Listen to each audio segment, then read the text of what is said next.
قومی سلامتی کمیٹی کا ایران پر اسرائیلی جارحیت پر سخت مذمت کا اظہار۔ کمیٹی نے ایران اور امریکہ کے درمیان مذاکرات کے دوران حملوں کو افسوسناک قرار دے دیا۔ وزیراعظم شہباز شریف کی زیر صدارت قومی سلامتی کمیٹی کا اجلاس، اعلامیہ جاری۔ اسرائیلی حملے خطے میں کشیدگی کو ہوا دے رہے ہیں۔ فردو، نتنز اور اصفہان میں حملے بین الاقوامی قوانین کی خلاف ورزی ہیں۔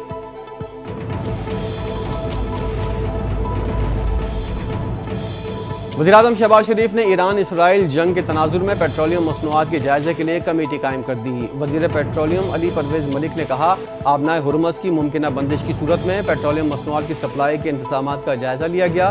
اوگرا ریفائنریز اور آئل مارکیٹنگ کمپنیز کے اسٹاک کی مسلسل نگرانی جاری ہے تاکہ سپلائی چین فعال رکھی جائے۔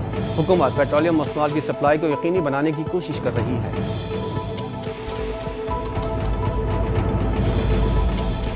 بھارت سنتاز معاہدے پر عمل کرے گا یا جنگ کے لیے تیار رہے؟ پانی پر جنگ لڑنا پڑی تو اگلی جنگ بھی جیتیں گے۔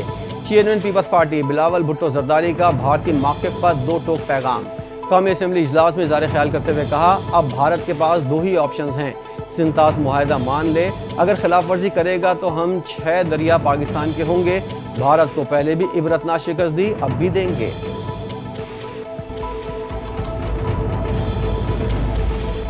بانی نے حکم دیا تو 1 منٹ میں اسمبلی ختم کر دوں گا۔ صوبے کے بجٹ کو بانی پی ٹی آئی کے سامنے رکھنا چاہتے ہیں لیکن ان سے ہماری ملاقات نہیں کرائی جا رہی۔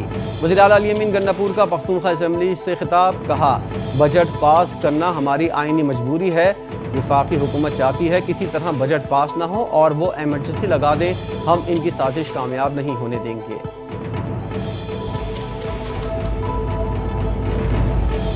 لاہور ہائی کورٹ نے بانی پی ٹی آئی کی 9 مئی جلاؤ گھراؤ کے 8 مقدمات میں ضمانت کی درخواستوں پر فیصلہ محفوظ کر لیا۔ ضمانتوں پر فیصلہ کل سنایا جائے گا۔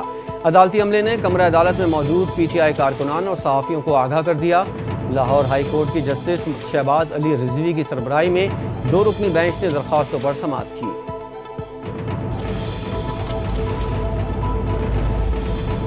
کراچی کے لیے 254 ارب روپے مختص کیے گئے، یہ رقم بڑھ سکتی ہے، کم نہیں ہوگی۔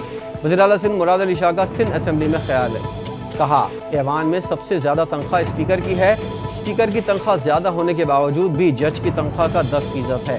کم سے کم تنخواہ 42,000 ہونی چاہیے۔ اگلے ماہ اس معاملے کو فائنل کر لیں گے۔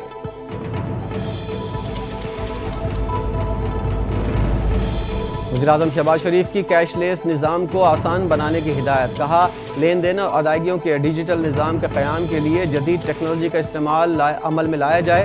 معیشت میں شفافیت لانے کے لیے ڈیجیٹل لین دین کا نظام قائم کرنا انتہائی ضروری ہے۔ ترقی یافتہ ممالک کیش لیس نظام کو ترجیح دے رہے ہیں۔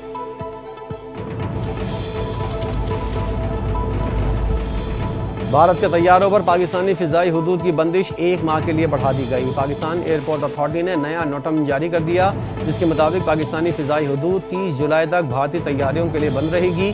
بھارتی رجسٹرڈ آپریٹڈ ملکیت یا لیز پر لیے گئے تمام طیارے پابندی کی زد میں رہیں گے۔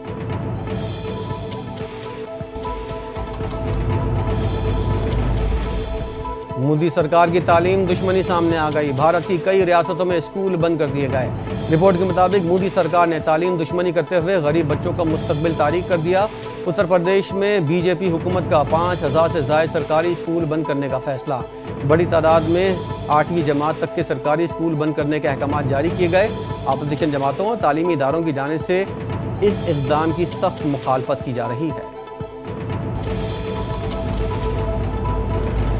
کراچی میں ٹینکر گردی کا ایک اور واقعہ، کورنگی ویٹا چورنگی پر واٹر ٹینکر کی ٹکر سے موٹر سائیکل سوار جاں بحق، ڈرائیور موقع سے فرار۔ پولیس نے واٹر ٹینکر قبضے میں لے لیا۔ ڈرائیور کی تلاش جاری، قانونی کارروائی کے بعد لاش ورثہ کے حوالے کر دی گئی۔